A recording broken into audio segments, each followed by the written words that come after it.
नमस्कार दोस्तों, एक बार फिर से स्वागत है आपके अपने यूट्यूब चैनल थिंक लीगली में और मैं हूं आपका दोस्त हिमांशु बोर। दोस्तों, आज का हमारा एक और बहुत ही important act probation of offender act. ठीक है, ये राजस्थान में भी आपको देखने को मिलेगा, एमपी एडीपी में भी देखने को मिलेगा, राजस्थान एपीयू में भी देखने को मिलेगा 2026 में जब वैकेंसी आई है। तो आज हम इसका रिवीजन करने वाले हैं। इसके पहले हमने पॉक्सो पढ़ा, डोमेस्टिक वायलेंस पढ़ा, डाउरी पढ़ा। तो जितने भी मेरे साथी अगर मेरे साथ जुड़े हुए हैं तो उसका भी हमने इसके पहले रिवीजन कर चुका है। तो एक बार आप उस वीडियो को भी जा कर के देखें ताकि आपका रिवीजन प्रॉपर वे में हो सके। आज हमारा जो एक्ट है वो है प्रोबेशन ऑफ ऑफेंडर एक्ट। ठीक है, इसके बारे में बात करेंगे कि भाई ये परिवीक्षा अधिनियम क्या बोलता है, क्या प्रावधान है इसमें। ठीक है, 1958 का ये एक्ट है। तो चलिए बिना देरी करते हुए चालू करते हैं हमारा आज का एक्ट, है ना, प्रोबेशन ऑफ ऑफेंडर एक्ट। चलिए, तो देखिए समझिए पहले कि probation of offender act actually में क्या है। देखिए, सामान्यतः क्या होता है हमारे यहाँ पे जब ट्रायल चलता है ना, जैसे मान लीजिए कोई अपराध हुआ है। क्या हुआ है? अपराध हुआ है। अब इस अपराध के बाद इसके क्या होगा? इन्वेस्टिगेशन होगा, फिर इंक्वायरी होगी, फिर क्या होगा? ट्रायल होगा। अब ट्रायल में क्या होगा? ट्रायल में क्या हो गया कि कोई व्यक्ति क्या हो गया? अपराधी घोषित हो गया। क्या हो गया? अपराधी घोषित हो गया। इसका मतलब क्या हो गया? कन्विक्शन हो गया, कन्विक्ट हो गया व्यक्ति। अब इस कन्विक्शन के बाद में दोष सिद्धि के बाद में क्या होगा? न्यायालय के पास 3 ऑप्शन होंगे। क्या ऑप्शन होंगे कि भैया पहले आप क्या करो, या तो इस व्यक्ति को काय पे छोड़ दो? भर्त्सना यानी एडमोनिशन में। ओके, नाउ फिर क्या करो? या तो आप क्या करो? परिवीक्षा पर छोड़ दो, यानी प्रोबेशन पर। या करो या क्या करो? आप इसको दंडित करो। क्या करो? दंडित करो, सेंटेंस दो। तो 3 कंडीशन है। कोई व्यक्ति जब अपराधी घोषित हो जाता है, दोषित हो जाता है, उसका कन्विक्शन हो जाता है, तो 3 चीजें न्यायालय के समक्ष क्या होते हैं? ऑप्शन होता है। या तो पहले क्या करो? भर्त्सना पर छोड़ दो, परिवीक्षा पर छोड़ दो, और तीसरा क्या करो? उसको सेंटेंस दे दो, दंडित कर दो, पनिशमेंट दे दो। तो अब यहाँ पे समझिए कि ये जो भर्त्सना और परिवीक्षा जो है ना, हर किसी कंडीशन में नहीं है। आप ये कहेंगे कि भाई मर्डर के केस में इसको भर्त्सना करके छोड़ दो, नहीं, ऐसा नहीं चलेगा। कुछ कंडीशंस हैं जिसमें भर्त्सना और परिवीक्षा पर छोड़ा जाता है, एडमोनिशन और प्रोबेशन में छोड़ा जाता है। तो वही प्रावधान करता हमारा अपराधी परिवीक्षा अधिनियम। क्या करता है कि भैया कोई व्यक्ति जिसने अपराध किया है और अपराध करने का वो क्या हो गया? दोषित हो गया है, तो उस कंडीशन में क्या करो? उसको क्या करो? भर्त्सना पर छोड़ दो, परिवीक्षा पर छोड़ दो। ठीक, तो उस कंडीशन के लिए इस एक्ट को बनाया गया है। ठीक है भैया, अब एक चीज और समझिए। इसके लिए आपने प्रावधान पढ़ा होगा सीआरपीसी में 360 में, और वो प्रावधान अगर आपने पढ़ा होगा तो ये चीज़ें आपको समझने में बहुत आसानी से ये चीज़ें समझ में आ जाएगी कि इस एक्ट का क्या उद्देश्य है। अब इस एक्ट का उद्देश्य की बात करें तो आइए चलिए आगे बढ़ते हैं। इसका मैंने आपको थोड़ा बेसिक्स बताया कि भाई कहाँ पे कैसे इसको अप्लाई किया जाता है। ठीक, अब इसका उद्देश्य पढ़िए थोड़ा सा। इसको पढ़ने से पहले मैं आपको एक चीज़ बता दूं। जब इसमें उद्देश्य में जब आप बी एक्ट में देखते हैं तो उसमें छोटी सी लाइन लिखी हुई है कि भैया जो अपराधी है ना, उनको क्या करना? अपराधियों को क्या करना? भर्त्सना या परिवीक्षा पर छोड़ना। भर्त्सना या काय पे छोड़ना? परिवीक्षा पर छोड़ना, यानी एडमोनिशन और प्रोबेशन पर छोड़ना। अब क्या होता है कि देखिए इसको बनाने के पीछे उद्देश्य क्या था। जब एक केस पढ़ेंगे आप 1973 में, Jugal Kishore versus state of Bihar. इस केस में ये कहा गया था कि जो प्रोबेशन ऑफ ऑफेंडर एक्ट है, इसमें इसका उद्देश्य ये हो सकता है, और हो सकता है क्या यही है कि जो हैबिचुअल ऑफेंडर होते हैं, ठीक है, जो मतलब आदतन अपराधी हैं, और जो एक यूथफुल ऑफेंडर है, मतलब जिसने पहले कभी कोई अपराध नहीं किया है, गलती से उससे कोई ऑफेंस हो गया है। एक एग्जांपल समझिए, जैसे देखिए ये 2 व्यक्ति हैं, ये 2 व्यक्ति हैं, दोनों अपराधी हैं। अब ये जो व्यक्ति है ना, ये आदतन अपराधी है, पहले इसने 3-4 मर्डर कर चुका है। क्या कर चुका है? 3-4 मर्डर कर चुका है। इस व्यक्ति से गलती से क्या हुआ है? गलती से इसने क्या कर ली है? मान लीजिए चोरी कर ली है। ठीक है, पहली बार की है, चोरी कर ली है, ठीक है भाई। अब मान लीजिए मैं एज एन एग्जांपल आपको समझा रहा हूँ, अब इन दोनों को अगर आप एक साथ रखेंगे तो क्या ये नहीं हो सकता कि भाई इसकी संगति में रह करके ये व्यक्ति भी वैसा हो जाए, जो हैबिचुअल ऑफेंडर है, जो बहुत आदतन अपराधी है, जिसने बहुत संगीन अपराध किया है, उसके साथ में एक छोटा जो चोरी कर रहा है, उसको अगर दोनों के एक साथ रखेंगे तो हो नहीं सकता क्या कि वो उसके साथ रह करके भी बिगड़ जाए। तो भाई हमारा जो जेल का जो उद्देश्य है वो क्या है, वो सुधारात्मक है कि भाई वो व्यक्ति को जेल में डाला जाए ताकि वो सुधर जाए। लेकिन अगर उस व्यक्ति को जो एक मर्डरर है, जो काफ़ी संगीन अपराध करके आया, उसके साथ डालेंगे तो वो तो हो सकता है कि उसके जैसे बन जाए, जबकि उसने एक छोटी सी चोरी करी है। तो उस कंडीशन में क्या होता है, इस एक्ट को अप्लाई किया जाता है कि भाई पहली बार अपराध किया इस व्यक्ति ने, यूथफुल ऑफेंडर है, इसको क्या किया जाए, भर्त्सना कर करके या परिवीक्षा पर इसको छोड़ दिया जाए। तो इसलिए इस एक्ट को बनाया गया। चलिए अब इसको पढ़ लीजिए। कुछ विशिष्ट अपराधों के संबंध में न्यायालय को चेतावनी, ये चेतावनी जो है ये क्या है, ये भर्त्सना ही है, ठीक है, भर्त्सना कहते हैं हिंदी में, और इंग्लिश में आपका एडमोनिशन देकर अपराधी को रिहा करने का अधिकार देने का प्रस्ताव है, मतलब इस अधिनियम को, ठीक है। साथ ही न्यायालय को सभी उपयुक्त मामलों में ऐसे अपराधी को परिवीक्षा पर रिहा करने का अधिकार देने का भी प्रस्ताव है। मतलब जब इस अधिनियम को बनाया गया था उसके बारे में बात कर रहा है तब कि ये प्रस्ताव था। जिसने ऐसा अपराध किया है हो जिसके लिए मृत्युदंड या जीवन कारावास की सजा नहीं है, मतलब क्या कि एलआई और क्या नहीं होना चाहिए, डेथ पेनल्टी नहीं होना चाहिए उन ऑफेंस में, तो ही आपको क्या मिल सकता है, इसका लाभ मिल सकता है। 21 वर्ष से कम आयु के अपराधियों के संबंध में है, ठीक है, जो 21 वर्ष से कम अपराधी हैं, जब आप सेक्शन 6 पढ़ेंगे तो उनके संबंध में भी कुछ प्रावधान है। उनकी कारावास की सजा पर प्रतिबंध लगाने के लिए विशेष प्रावधान किए गए हैं।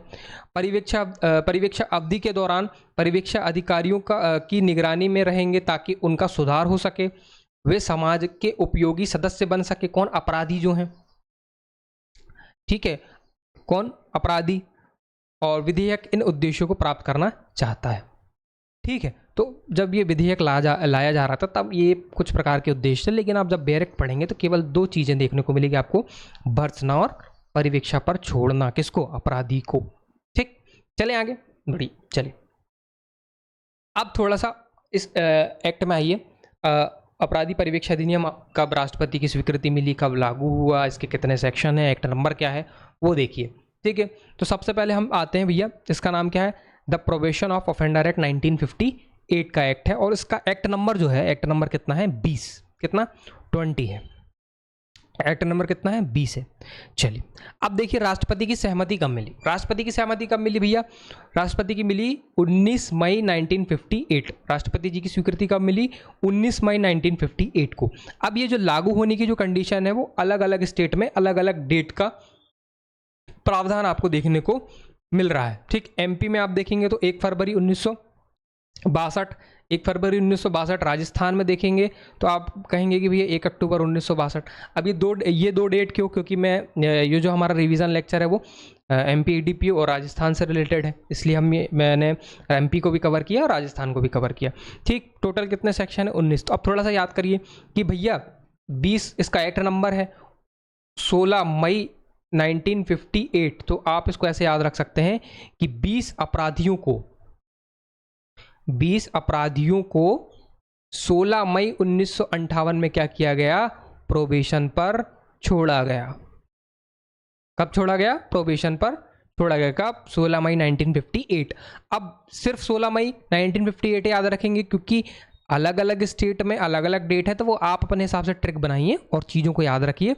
तो मेरी जो ट्रिक थी वो थी 20 अपराधियों को 16 मई 1958 में क्या किया गया, प्रोबेशन पर छोड़ा गया, ठीक। आसान सी बात थी। चलिए आगे, और इसमें सेक्शन कितने हैं, 19, जो कि मैं आपको बता चुका हूं। चलिए अब सबसे पहले देखिए इसमें परिभाषाएं दी हुई हैं। इसमें छोटा सा सेक्शन है, सेक्शन 2 है। कितनी परिभाषाएं, 4। पहला क्या है, पहला दी हुई भैया आपकी संहिता। तो संहिता का मतलब क्या है, यहाँ पे संहिता से तात्पर्य है दंड प्रक्रिया संहिता 1898। ये पुरानी वाली संहिता है, ठीक है। हमारे जो लॉ मेकर्स है उनके पास इतना टाइम नहीं है संशोधन करने का कि भाई इसको हटा करके जो सीआरपीसी, अभी तो सीआरपीसी भी हट गई है, अभी तो क्या आ गई हमारी बीएनएसएस आ गई, तो उसको चेंजेस कर दें, लेकिन नहीं, ये 1898 का जो कानून है वो इस पर अभी क्या है, उसका प्रावधान यहाँ पे दिया हुआ है। ठीक है, चलिए, तो संहिता का मतलब होगा यहाँ पे सीआरपीसी, आसान सी बात ही। परिवीक्षा अधिकारी से तात्पर्य धारा 13 के अंतर्गत परिवीक्षा अधिकारी के रूप में नियुक्त किया या मान्यता प्राप्त अधिकारी से है। Means an officer appointed to be a probation officer और recognised as such under section 13। ठीक, तो परिवीक्षा अधिकारी कहाँ दिया हुआ है, 2B में दिया हुआ है, और कहाँ पे उसकी नियुक्ति हो रही है, धारा 13 में उसकी नियुक्ति हो रही है। ठीक है, और वो कैसा होगा, या तो नियुक्त होगा या तो क्या होगा, मान्यता प्राप्त होगा, या तो क्या होगा, मान्यता प्राप्त होगा, अपॉइंटेड होगा या रिकॉग्नाइज होगा। ठीक है, विहित प्रिस्क्राइब का मतलब क्या है, अर्थ जिस अधिनियम के अंतर्गत बनाए गए नियमों के अनुसार। विहित का मतलब वही होगा जो नियमों के अनुसार क्या किया जाए, निर्धारित किया जाए। अब डी में क्या लिखा है कि इस अधिनियम में प्रयुक्त शब्द एवं अभिव्यक्तियां जो इस अधिनियम में परिभाषित नहीं है तथा दंड प्रक्रिया संहिता 1898 में परिभाषित है, उनका वही अर्थ होगा जो उस संहिता में उन्हें दिया गया। मतलब इसमें कोई वर्ड जो है वो परिभाषित नहीं है, और अगर वो वर्ड काय में परिभाषित है, सीआरपीसी में, तो उसका मतलब वही निकाला जाएगा। तो भैया क्या देखा आपने, 2A, B, C और D। तो 2A में दिया हुआ है आपके कोड यानी संहिता, B में दिया है यानी आपके प्रोबेशन ऑफिसर, और C में आपका क्या दिया हुआ है, C में आपका दिया हुआ विहित यानी प्रिस्क्राइब, और D में बता दिया कि आप क्या करेंगे, जो वर्ड इसमें नहीं है वो सीआरपीसी में अगर परिभाषित है तो उसको एज इट इज लिया जाएगा, उसका मतलब वही समझा जाएगा। चलिए चलें आगे, आइए अब समझिए, इसमें टोटल मैंने आपको बताया था 19 सेक्शन। अब इस 19 सेक्शन में जो इम्पॉर्टेंट सेक्शन है, इम्पॉर्टेंट तो सभी है, हम सभी सेक्शन को कवर करेंगे, लेकिन हम ये ऐसे नहीं पढ़ेंगे कि 1 2 3 4 5 में, ऐसे नहीं पढ़ेंगे, हम चीज़ों को रिवाइज करेंगे, चीज़ों को समझने का प्रयास करेंगे। अब यहाँ पे कुछ सेक्शन दिए हुए हैं लागू होने के संबंध में प्रावधान, कि ये एक्ट कहाँ लागू होता है और कहाँ लागू नहीं होता, तो वो पहले समझिए। तो लागू कहाँ होगा भैया, धारा 1 क्या कह रही है, धारा 18 क्या कह रही है, धारा 19 क्या कह रही है, उसको समझने का प्रयास करिएगा। तो धारा 1 क्या कह रही है, यह पूरे भारत पर लागू होगा, कहां पर, संपूर्ण भारत पर। It extend to the whole of India, कहां पे लागू होगा, पूरे भारत पर लागू होगा। सेक्शन 18 क्या कह रहा है, पहला कह रहा है कि सुधारात्मक विद्यालय अधिनियम 1897 की धारा 31, section 31 of the reformatory school act 1897। ठीक, भ्रष्टाचार निवारण अधिनियम 1947 की धारा 5 की उपधारा 2, ठीक, subsection 2 of section 5 of the prevention of corruption act 1947, किशोर अपराधी, जुवेनाइल ऑफेंडर और बॉस्टन स्कूल यानी बॉस्टन स्कूल। धारा 19 दंड प्रक्रिया संहिता, धारा 360 लागू होना बंद हो, section 360 of the code of criminal procedure 1973 ceases to apply. अब ये जो 360 है इसको 401 हो गया हमारा शायद BNSS का। ठीक, अब समझिए क्या हो रहा है, सेक्शन 1 से समझिए। सेक्शन 1 कह रहा है कि भैया यह पूरे भारत पर लागू होगा। ठीक है, सेक्शन 18 ये कह रहा है कि ये जो माइनस वाला साइन मैंने लगाया ना, ये यहाँ पे अप्लाई नहीं होगा। मतलब इन प्रावधानों में जो प्रोबेशन ऑफ ऑफेंडर एक्ट है, ये यहाँ पे अप्लाई नहीं होगा, मतलब इनको क्या नहीं करेगा, प्रभावित नहीं करेगा। ये आपका क्या है, ये आपका सेविंग क्लॉज है। क्या है आपका, सेक्शन 18 सेविंग क्लॉज है। तो इनको क्या कर रहा है, वो सुरक्षित कर रहा है, सेव करके रख रहा है। कौन कौन से प्रावधान है, section 31 of the reformatory school act, इसको प्रभावित नहीं करेगा। भ्रष्टाचार अधिनियम का जो धारा 5 की उपधारा 2 है, उसको भी क्या नहीं करेगा, ये प्रभावित नहीं करेगा। किशोर अपराधियों के जो संबंध में विधियां हैं, उसको भी प्रभावित नहीं करेगा। और जो बॉस्टन स्कूल विद्यालय या बॉस्टन स्कूल्स के संबंध में क्या है, विधियां हैं, उसको भी क्या नहीं करेगा, ये प्रभावित नहीं करेगा। तो इनमें क्या नहीं होगा, लागू नहीं होगा। ठीक, ये जो माइनस का साइन है, ये प्लस का साइन है, मतलब लागू होगा। कौन, ये वाला एक्ट, परिवीक्षा अधिनियम। धारा 19 कह रही है ये यहाँ पे लागू होगा, तो कहाँ पे, 360 लागू नहीं होगा। इसका मतलब क्या है, सीआरपीसी की जो 360 है ना, और BNSS की जो 401 है ना, वहाँ पे अप्लाई होगी। तो वहाँ पे क्या होगा, यहाँ पे क्या होगा, जहाँ पे प्रोबेशन ऑफ ऑफेंडर एक्ट लागू होगा, वहाँ पे ये सेक्शंस क्या नहीं होंगे, लागू नहीं होंगे। वहाँ पे क्या अप्लाई होगा, वहाँ पे होगा प्रोबेशन ऑफ ऑफेंडर एक्ट, जैसे हमारे एमपी में लागू है, राजस्थान में लागू है, तो उस कंडीशन में क्या होगा, जहां पे प्रोबेशन ऑफ ऑफेंडर एक्ट लागू होगा वहां पर 360 यानी 401 लागू नहीं होगा। तो ये थे आपके लागू होने के संबंध में प्रावधान 1, 18 और 19। चलिए, आई होप आपको समझ में आया होगा। आगे बढ़ते हैं, आगे हमारा क्या प्रावधान दिया हुआ वो समझने का प्रयास कीजिए। चलिए, अब देखिए यहाँ पे लाभ क्या क्या मिलेगा। मैंने आपको पहले समझाया था कि किसी को क्या कर रहे हो आप, भर्त्सना पर छोड़ रहे हो और परिवीक्षा पर छोड़ रहे हो, दो चीज। और तीसरा ये कि 21 वर्ष से कम आयु के अपराधियों को भर्त्सना और परिवीक्षा पर छोड़ने के प्रावधान। तो लाभ कौन कौन से सेक्शन में, वो देखिए। लाभ कौन कौन से सेक्शन में, आपके सेक्शन 3 में लाभ मिल रहा है, सेक्शन 4 में लाभ मिल रहा है और सेक्शन 6 में लाभ मिल रहा है। ठीक है, कौन कौन से सेक्शन में लाभ मिल रहा है भैया? लाभ आपको मिल रहा है सेक्शन 3 में मिल रहा है, सेक्शन 4 में मिल रहा है, सेक्शन 6 में मिल रहा है। सेक्शन 3 में लाभ मिल रहा है काय का, भर्त्सना यानी एडमोनिशन का लाभ मिल रहा है। यहाँ पे परिवीक्षा का लाभ मिल रहा है, काय का लाभ मिल रहा है, परिवीक्षा का लाभ मिल रहा है। और यहाँ पे क्या हो रहा है, जो 21 वर्ष से कम आयु के बच्चे हैं उनको क्या करेंगे, धारा 3 और धारा 4 का लाभ मिल रहा है। ठीक है, आइए थोड़ा सा समझते हैं। तो भर्त्सना का लाभ, एडमोनिशन कब मिलेगा, प्रावधान पढ़िए। जब कोई अपराध जो धारा आईपीसी की 379, 380, 381, 404 और 420 हो, मतलब इन धाराओं का अपराध हो, या आईपीसी या अन्य विधियों में क्या हो, 2 वर्ष से अनाधिक का क्या हो, उसमें दंड हो या फाइन हो या बोथ हो, तो उस कंडीशन में क्या होगा, आपको भर्त्सना का लाभ मिल सकता है। और क्या होना चाहिए, पूर्व दोष सिद्धि नहीं होनी चाहिए। तो इसका मतलब क्या समझा आपने, कि अगर पूर्व दोष सिद्धि है किसी व्यक्ति की तो उसको एडमोनिशन का लाभ नहीं मिलेगा। कौन सा सेक्शन में प्रावधान है, सेक्शन 3 में प्रावधान है। पहले क्या पढ़ा आपने पढ़ा भैया 379, 380, 381, 404, 420 या ऐसी आईपीसी या कोई अन्य विधि में क्या हो, अन्य विधि में क्या हो, 2 वर्ष से अनधिक का कारावास हो, 2 वर्ष से अनधिक का कारावास हो, या क्या हो, फाइन हो, या क्या हो, बोथ हो, तो उस कंडीशन में क्या होगा, किसी व्यक्ति को भर्त्सना पर छोड़ा जा सकता है, प्लस क्या होना चाहिए, पूर्व दोष सिद्धि नहीं होना चाहिए। ठीक, तो उस कंडीशन में क्या कर सकते हैं आप, किसी व्यक्ति को भर्त्सना यानी एडमोनिशन यानी डांट फटकार कर क्या कर सकते हैं, उसको छोड़ सकते हैं। तो आई होप सेक्शन 3 आपको समझ में आया होगा। आगे आइए, अब आइए आप सेक्शन 4 में। अच्छा, एक चीज़ और समझिए कि अब ऐसे थोड़ी छोड़ देंगे, क्या देखा जाएगा, न्यायालय देखेगा कि मामले की परिस्थिति क्या थी। इसका अपराध तो है 379 का है, 380 का है, 381 का है, 404 का है, या ऐसा कोई ऑफेंस है जिसमें 2 वर्ष से अनधिक का कारावास है, लेकिन वो मामले की परिस्थिति देखेंगे, अपराध की प्रकृति देखेंगे कि कितना गंभीर तरीके से वो अपराध उन्होंने किया है और जो अपराधी उसका चरित्र क्या है, उस कंडीशन में उसको क्या किया जाएगा, छोड़ा जाएगा। ठीक, चलिए आप आइए 4 में। 4 में मिल रहा है आपको काय का, प्रोबेशन यानी परिवीक्षा का लाभ। अब परिवीक्षा का लाभ मिल रहा है तो किस कंडीशन में मिलेगा, तो ऐसा कोई ऑफेंस जो एलआई यानी लाइफ इम्प्रिजनमेंट और डेथ मृत्यु दंड से दंडनीय अपराध नहीं हो, तो क्या होगा, लाभ मिलेगा। अब आप कहो कि भैया हमने मर्डर कर दिया है, हमने रेप कर दिया है, तो हमको क्या मिल जाए, परिवीक्षा का लाभ मिल जाए, तो ऐसा तो नहीं होगा।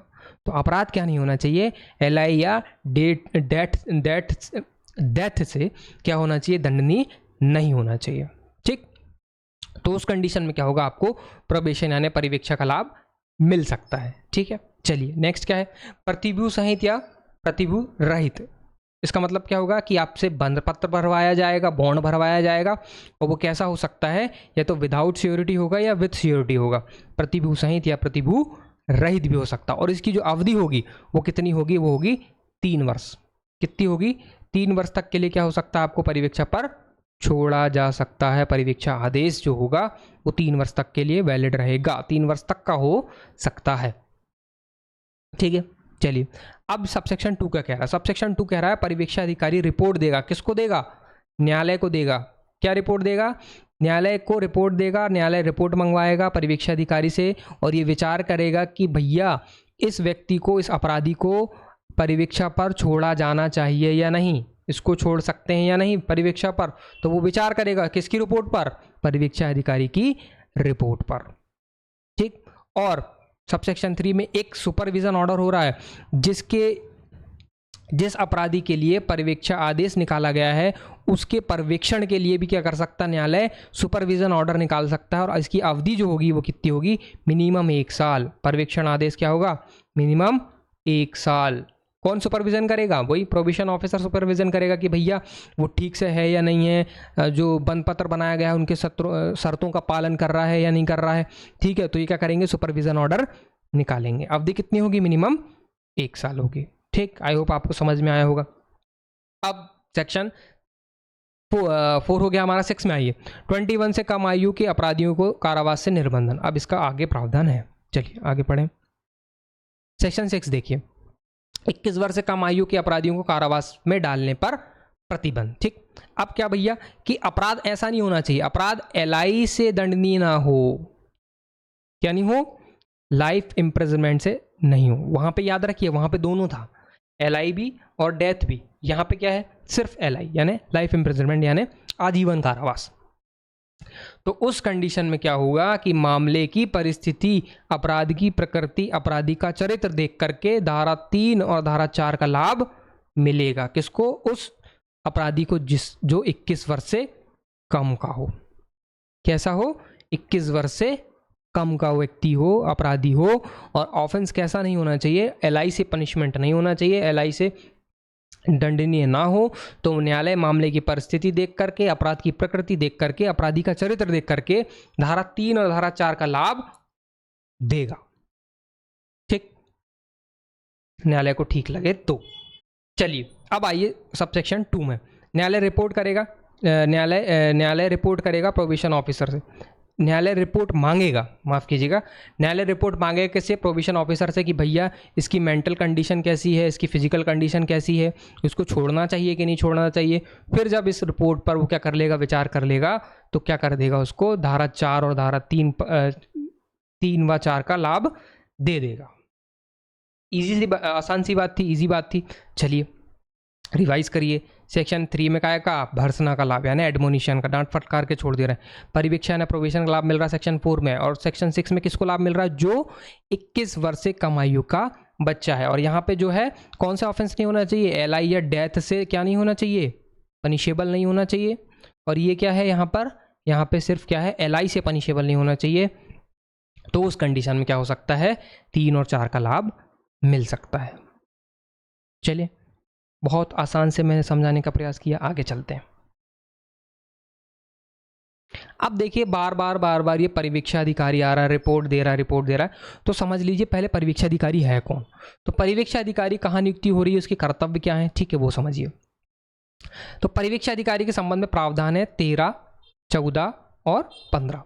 सेक्शन कौन कौन से हैं, सेक्शन कौन कौन से हैं भैया, 13, 14, 15। आंख बंद कीजिए, रिवाइज करिए। पहले मैंने क्या पढ़ाया आपको, सेक्शन 1 में लागू होने के संबंध में प्रावधान था, पूरा सेक्शन 1 में पूरे भारत पर लागू होगा। सेक्शन 18 में क्या होगा, सेक्शन 18 में 4 एक्ट बताए गए हैं जहां पर क्या नहीं होगा, उन सेक्शंस को प्रभावित नहीं करेगा, ठीक है। फिर आपको मैंने सेक्शन 19 बताया था, तो जहां 360 लागू होगी वहां पे ये अपना जो प्रोबेशन ऑफ ऑफेंडर एक्ट है वहाँ वो लागू नहीं होगा, और जहाँ प्रोबेशन ऑफ ऑफेंडर एक्ट लागू होगा वहाँ 360 लागू नहीं होगा। फिर मैंने बताया आपको 3, 4, 6, 3 में क्या दिया है, एडमोनिशन में छोड़ रहे हो, और 4 में क्या कर रहे हो, 4 में आप क्या कर रहे हो, 4 में आप परिवीक्षा पर छोड़ रहे हो। और 6 में क्या है, 6 में आप क्या कर रहे हो, 21 वर्ष से कम आयु के बच्चे को, अपराधी को सेक्शन 3 और सेक्शन 4 का लाभ दे रहे हो। चलिए अब आ रहे हैं हम आप काय पे, प्रोबेशन ऑफिसर पर, ठीक है। परिवीक्षाधिकारी कहाँ पे नियुक्त हो रहा है, अच्छा 2 चीज़ बताया मैंने आपको कि ये क्या हो सकता है, नियुक्त भी हो सकता है और मान्यता प्राप्त भी हो सकता है। तो कौन मान्यता प्राप्त और नियुक्त कर रहा है, स्टेट गवर्नमेंट। कौन कर रहा है आपका, स्टेट गवर्नमेंट। दूसरा क्या कह रहा है कि स्टेट गवर्नमेंट से मान्यता प्राप्त सोसाइटी द्वारा भी क्या हो सकता है, ये नियुक्त हो सकता है। कौन, परिवीक्षाधिकारी। पहला तो स्टेट गवर्नमेंट कर रही है, दूसरा स्टेट गवर्नमेंट या स्टेट गवर्नमेंट से मान्यता प्राप्त सोसाइटी द्वारा भी हो सकता है। विशेष परिस्थितियों में कोर्ट भी कर सकता है, और DM द्वारा भी इसको क्या कर सकते हैं, नियुक्त कर सकते हैं। कौन कर सकता है, डिस्ट्रिक्ट मजिस्ट्रेट भी कर सकता है। तो कौन कौन, स्टेट गवर्नमेंट कर सकती है, स्टेट गवर्नमेंट द्वारा मान्यता प्राप्त कोई संस्थान कर सकती है, विशेष परिस्थितियों में कोर्ट भी कर सकती है, और DM साहब भी कर सकते हैं, ठीक। अब ये किसके नियंत्रणाधीन होगा, ये नियंत्रणाधीन होगा किसके, DM साहब के नियंत्रणाधीन होगा। प्रोबेशन ऑफिसर होगा वो कैसा होगा, परिवीक्षाधिकारी DM साहब के क्या होगा, नियंत्रणाधीन होगा, ठीक है। इसके कर्तव्य क्या थे? इसके कर्तव्य हैं कि रिपोर्ट देगा, वही 4 का 2 और 6 का 2 में जो रिपोर्ट दे रहा है किसको? न्यायालय को। पर्यवेक्षण करेगा, सुपरविजन करेगा किसके ऊपर? अपराधी के ऊपर। अपराधी को सलाह व सहायता देगा और अन्य जो विहित की जाए वो इसके क्या होंगे? ड्यूटी होंगे। ठीक, ये टोटल काम सुपरविजन करने का काम करता है किसका? अपराधी को, कि भाई आप अपराधी को छोड़ दिया गया, उस पर आप सुपरविजन रखो, रिपोर्ट दो हमको टाइम टू टाइम, ठीक है, और जो अपराधी है उसकी सहायता करो, उसको सलाह दो, उसको क्या क्या मुहैया कराओ, उसको काम मुहैया कराओ, ठीक है। तो ये सब सारी चीज़ें करने में हेल्प कौन करता है? आपका प्रोबेशन ऑफिसर करता है, ठीक है। और सेक्शन 15 में बता दिया कि भैया लोक सेवक होंगे कौन? जैसे आईपीसी में धारा 21 के अर्थ में यह समझा जाएगा, ठीक है। तो कौन होगा लोक सेवक? आपके परिवीक्षा अधिकारी, सेक्शन 15 में। आइए रिवाइज करिए। 13 में क्या कह रहा है? नियुक्ति। 14 में उसके कर्तव्य बता दिए। 15 में उसको लोक सेवक बता दिया। तो यहाँ पे कौन कौन कर रहा था? स्टेट गवर्नमेंट कर रही थी, स्टेट गवर्नमेंट द्वारा मान्यता प्राप्त कोई संस्थान कर रही थी, कोर्ट कर रहा था, विशेष परिस्थितियों में डीएम साहब भी कर रहे थे। और किसके नियंत्रणाधीन होगा? ये होगा आपके डीएम साहब के नियंत्रणाधीन, ठीक। कर्तव्य मैंने बता दिया कि रिपोर्ट करना, ठीक है, सहायता देना, सलाह देना, और जो अन्य प्रकार की जो चीज़ें होंगी उसमें जो न्यायालय या एक्ट अधिनियम क्या करे? विहित करे, तो उस कंडीशन में उसके कर्तव्य होंगे, ठीक। और 15 में क्या समझा जाएगा? लोक सेवक समझा जाएगा, जैसे 21 आईपीसी में समझा जाता है, ठीक है। चलिए आगे, आई होप आपको समझ में आया होगा। अब कुछ प्रावधान इंपॉर्टेंट देखिए। अब धारा 5 क्या कह रही है? धारा 5 कह रही है न्यायालय को रिहा किए गए अपराधियों से मुआवजा और लागत वसूलने की शक्ति। भाई आप क्या कर सकते हैं? अगर किसी व्यक्ति को हानि हुई है तो उससे भी क्या कर सकते हैं? आप लागत वसूल सकते हैं, ठीक है। तो उस कंडीशन में भी आप क्या कर सकते हैं? लागत वसूल सकते हैं। अब देखिए, अब क्या होगा कि किसी व्यक्ति को कोई हुई हानि या क्षति दिलाना, जो न्यायालय ठीक समझे, ठीक है, जो न्यायालय ठीक समझे। अब किसी व्यक्ति को उस अपराधी से क्या हुई है? कोई हानि हुई है, कोई क्षति हुई है, तो न्यायालय उसको क्या कर सकता है? मुआवजा, यानी क्या कर सकता है? उसको कंपनसेशन और कॉस्ट उसको दिलवा सकता है। और साथ में क्या कर सकता है? कार्रवाई के खर्चे भी दिलवा सकता है, कार्रवाइयों के खर्चे भी दिलवा सकता है। तो सेक्शन 5 क्या बात कर रहा है? कंपनसेशन एंड कॉस्ट की बात कर रहा है। अब ये परिवीक्षा, ये बहुत इंपॉर्टेंट है ना। ये परिवीक्षा अधिकारी की रिपोर्ट कैसी होगी? गोपनीय होगी। Report of probation officer confidential, to भी क्या होगी? कॉन्फिडेंशियल। धारा 4 की उपधारा 2 व धारा 6 की उपधारा 2 की रिपोर्ट क्या होगी? गोपनीय होगी। परंतु न्यायालय ठीक समझे तो अपराधी को सार बता सकता है उस रिपोर्ट का। न्यायालय को ठीक लगे तो वो क्या कर सकता है? उसको सार बता सकता है, काय का? रिपोर्ट का सार बता सकता है, ठीक है। चलिए आगे, आसान सी बात थी भैया। 5 में इसको क्या कर रहे हो? कंपनसेशन कॉस्ट प्रोवाइड कर रहे हो। और 7 में क्या कर रहे हो? आप जो रिपोर्ट को क्या कर रहे हो? जो कॉन्फिडेंशियल रख रहे हो। कौन सी रिपोर्ट? 4(2) और 6(2) की रिपोर्ट। ये याद रखिएगा, बहुत इंपॉर्टेंट क्वेश्चन है। चलिए अब आइए सेक्शन 8 में। सेक्शन 8 और सेक्शन 9 क्या कह रहा है भैया? तो सेक्शन 8 और सेक्शन 9 पढ़िए। परिवीक्षा की शर्तों में परिवर्तन। अब जो सेक्शन 4 में जो क्या हो रहा है, आपसे बॉन्ड भरवा रहे हैं, कुछ शर्तें बता रहे हैं, तो उन शर्तों में अगर कोई परिवर्तन करना है तो धारा 8 उसका प्रावधान करती है। तो कैसे करेंगे आप? तो धारा 8 में क्या कह रहा है भैया? जो परिवीक्षा अधिकारी के आवेदन पर परिवीक्षा की शर्तों में परिवर्तन आप कैसे करेंगे? परिवीक्षा अधिकारी के क्या करेंगे? आवेदन पर करेंगे, न्यायालय द्वारा करेंगे। न्यायालय द्वारा क्या करेंगे आप? फेरफार। न्यायालय कौन फेरफार कौन करता है? न्यायालय। किसके आवेदन पर? परिवीक्षा अधिकारी के आवेदन पर। अब क्या फेरफार होगा? समय को आप क्या कर सकते हो? बढ़ा सकते हो, घटा सकते हो। कंडीशंस को भी आप क्या कर सकते हो? बढ़ा सकते हो, घटा सकते हो। समय को आप बढ़ा सकते हो, घटा सकते हो, लेकिन मैक्सिमम 3 साल तक ही बढ़ा सकते हो, इससे ज़्यादा नहीं बढ़ा सकते, ठीक है। कितना बढ़ा सकते हो? 3 साल से ज़्यादा नहीं बढ़ा सकते। मैक्सिमम कितना? 3 साल तक ही बढ़ा सकते हो। तीसरा, अपराधी या प्रतिभू को सुनवाई का अवसर देना होगा। देखिए, जब भी परिवर्तन होगा तो क्या होगा? अपराधियों को सुनवाई का अवसर देना होगा, ठीक है। उसके बाद ही क्या कर सकते हैं आप? उसमें परिवर्तन कर सकते हैं, ठीक है। अब मान लीजिए परिवर्तन करना है, अब प्रतिभू फेरफार से इनकार कर रहा है, जो सियोरिटी है वो क्या कर रहा है? इनकार कर रहा है कि नहीं फेरफार आप मत करिए। और न्यायालय अगर वो मना कर रहा है तो न्यायालय क्या कहेगा कि भैया आप फिर से नया बंध पत्र भरिए, अपेक्षा करेगा न्यायालय। अगर आप बंध पत्र नहीं भरते हो तो आपको क्या कर दिया जाएगा? अपराध के लिए दंडित कर दिया जाएगा, ठीक है। समझ लो एक बार। सेक्शन 8 कह रहा है, सेक्शन 8 कह रहा है कि भैया परिवर्तन करना है परिवीक्षा आदेश पर, तो परिवीक्षा आदेश पर परिवर्तन करना तो कैसे करोगे? तो पहले तो आप अपराधी और प्रतिभूति को क्या करोगे? सुनवाई को अवसर दोगे। ठीक है भैया, अब उसमें अवसर तो दे दिया आपने, और क्या कर सकते हो उस पर? आप टाइम पीरियड को बढ़ा सकते हो, मैक्सिमम कितना? 3 साल तक बढ़ा सकते हो। अब इसमें आपको चेंजेस करना है, और चेंजेस करने के बाद में क्या हो रहा है, जो प्रतिभू है, जो श्योरिटी है, वो क्या कर रहा है? वो मना कर रहा है कि नहीं, परिवर्तन नहीं करिए। तो न्यायालय अपेक्षा करेगा अपराधी से कि आप दूसरा बंद पत्र भरिए। तो अगर वो बंद पत्र नहीं भरता है, क्या कर रहा है, वो बंद पत्र नहीं भर रहा है, तो उस कंडीशन में क्या होगा, न्यायालय उस व्यक्ति को क्या करेगा? दंडित करेगा। जिस अपराध के लिए उसको अपराधी घोषित किया गया है, तो इसको क्या करेगा? दंडित करेगा। ठीक, इतनी आसान सी बात थी। सेक्शन 9, जमानत की शर्तों का पालन न करने की स्थिति में अपराधी के खिलाफ प्रक्रिया। अब मान लो जमानत की जो शर्तें हैं, procedure in case of offender failing to observe conditions of bond. अब क्या कर रहा है, वो जमानत की शर्तों का पालन नहीं कर रहा है, तो उस कंडीशन क्या होगा?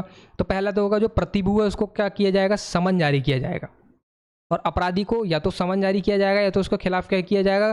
गिरफ्तारी वारंट। ठीक है, और सुनवाई में पता चला कि असफल हुआ है ये बहुत इंपॉर्टेंट प्रावधान है, सुनिए। जमानत पत्र में फेरफार हुआ है तो क्या करेगा? प्रतिभू को समन भेजेगा न्यायालय, या क्या होगा, अपराधी को समन भेजेगा या गिरफ्तारी वारंट जारी करेगा।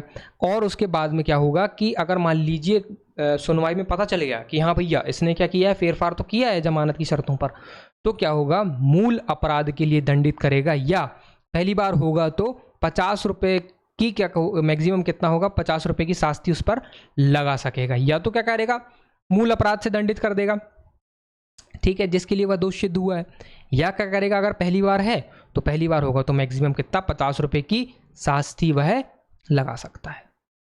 आसान सी बात थी। तो 8 भी आपका क्लियर हो गया, 9 भी आपका क्लियर हो गया। अब आइए 10 में। तो जमानतदारों के संबंध में संबंधित प्रावधान, ये इंपॉर्टेंट नहीं है, इसको आप छोड़ भी सकते हैं, लेकिन इसमें ये कहा गया है कि धारा 122, ये वो वाला है ना, इसके पहले जो मैंने आपको बताया था ना 1890 एक्ट वाली जो संहिता है वो वाली सेक्शन है, ठीक है, ये अभी चेंज हो चुका है, मैं आपको बता दूं कि ये वाला है, ये 1898 वाला है ना। चलिए, उसके सेक्शन के प्रावधान है वो, कहाँ थे हम, कहाँ थे, आगे आइए, चलिए यहाँ पे थे। तो धारा 122, 126, 126 का, 406 का, 514, 514 का, 514 का और 518, ठीक। तो CRPC 1898 लागू होगी, ठीक। चलिए आगे चलते हैं। अब आइए भैया अपील के प्रावधान। अब मान लीजिए कोई व्यक्ति व्यथित है, तो उसको अगर अपील करनी है तो वो कहाँ अपील करेगा? तो अपील कह रहा भैया, अपील और रिवीजन के बारे में बात कर रहा है। तो या तो आप क्या कर सकते हो, जो अपीली न्यायालय है व उच्च न्यायालय, उच्च न्यायालय में अपील पुनरीक्षण, और अपील आप कहीं पे भी जो मामूली न्यायालय हैं जैसे सेशंस कोर्ट है वहाँ पे भी आप कर सकते हो।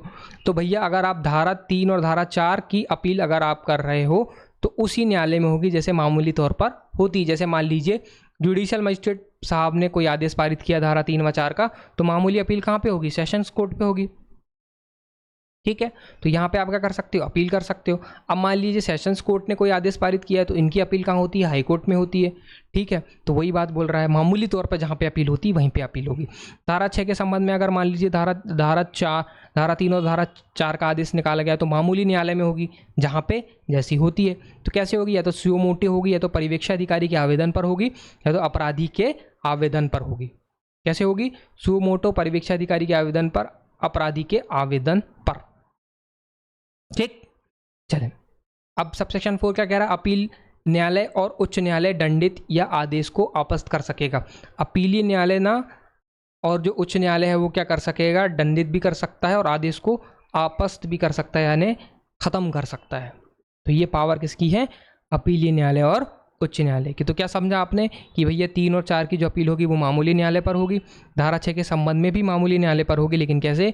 सुओ मोटो भी हो सकती है, या परिवीक्षा अधिकारी के आवेदन पर, या अपराधी के आवेदन पर। चौथा, अपीलीय न्यायालय और उच्च न्यायालय दंडित या आदेश को आपस्त करेगा, कर सकता है, ठीक है। ये उनकी पावर थी। चलिए आगे बढ़िए। नेक्स्ट क्या कह रहा है भैया, नेक्स्ट ये कह रहा है कि दो सिद्धि से जुड़े अयोग्यता को घटाना, removal of disqualification attaching to conviction. मतलब धारा 3 व धारा 4 की कार्रवाई की गई है तो दोषसिद्धि से जुड़ी अयोग्यता हटा दी जाएगी।